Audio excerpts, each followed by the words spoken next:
दुर्वा, जिसे हम हिंदी में दूब भी कहते हैं, इसका हिंदू धर्म में बहुत महत्व है। शायद ही ऐसी कोई पूजा हो जो दुर्वा के बिना संपन्न होती हो। आमतौर पर लोग दुर्वा और घास को एक ही समझते हैं, किंतु ऐसा नहीं है। दुर्वा घास का ही एक प्रकार है जो हरे रंग की होती है और पृथ्वी पर फैलकर बढ़ती है और कभी ऊपर नहीं उठती। आज हम आपको बताएंगे दुर्वा का धार्मिक, पौराणिक और आयुर्वेदिक महत्व। पुराणों के अनुसार दुर्वा की उत्पत्ति समुद्र मंथन से मानी गई है।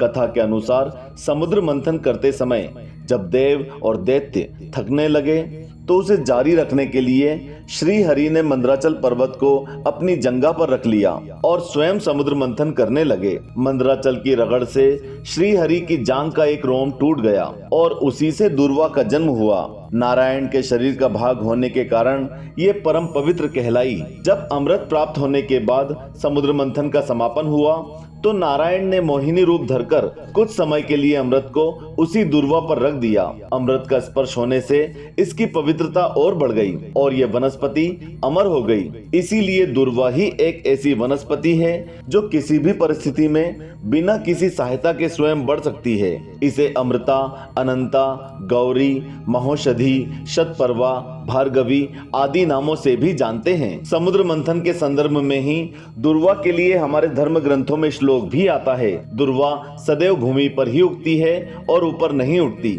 इसे इसकी नम्रता मानकर गुरु नानक ने कहा था कि झुककर चलने वालों का कोई कुछ नहीं बिगाड़ पाता। जैसे सैलाब आने पर दूब लेट जाती है और सैलाब ऊपर से निकल जाता है, जिससे धूप तो और बढ़ जाती है, लेकिन ना झुकने वाले बड़े बड़े पेड़ सैलाब में बह जाते हैं। पूजा में दुर्वा का महत्व तो है ही, लेकिन कोई भी यज्ञ इसके बिना पूर्ण नहीं होता। ऐसी मान्यता है कि दुर्वा यज्ञ में 3 महान अवगुणों आणव, कार्मण और माइक का नाश कर देती है।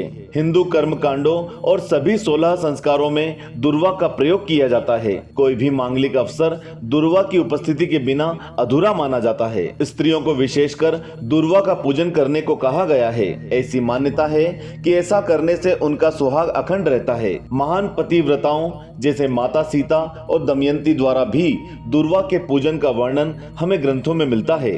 ऐसी मान्यता है कि जो कोई भी स्त्री दुर्वा द्वारा पूजन करती है वो अपने पति के साथ उसी के लोक को प्राप्त करती है। वैसे तो दुर्वा सभी देवताओं को अत्यंत प्रिय है, किंतु विशेष रूप से श्री गणेश को ये अति प्रिय है। इसके विषय में एक कथा पुराणों में आती है कि अनलासुर नाम का एक असुर था जिसने अग्नि को अपने वश में कर रखा था। उसी के बल पर वो समस्त संसार को प्रताड़ित किया करता था। स्वयं देवराज इंद्र भी उसे परास्त नहीं कर सके। तब सभी देवता महादेव की शरण में गए तो उन्होंने अपने पुत्र श्री गणेश से पृथ्वी का कल्याण करने को कहा। अपने पिता की आज्ञा अनुसार श्री गणेश ने अनलासुर से युद्ध किया और उसे जीवित ही निगलकर देवताओं को भय मुक्त किया। जब श्री गणेश ने अनलासुर को निगला तो उसके ताप से उनके उदर में भयानक पीड़ा होने लगी। तब महर्षि कश्यप ने उन्हें दुर्वा की 21 गांठें खाने को दी, जिसे खाने के बाद उन्हें उस ताप से मुक्ति मिली। तभी से श्री गणेश को दुर्वा चढ़ाने का विशेष विधान है।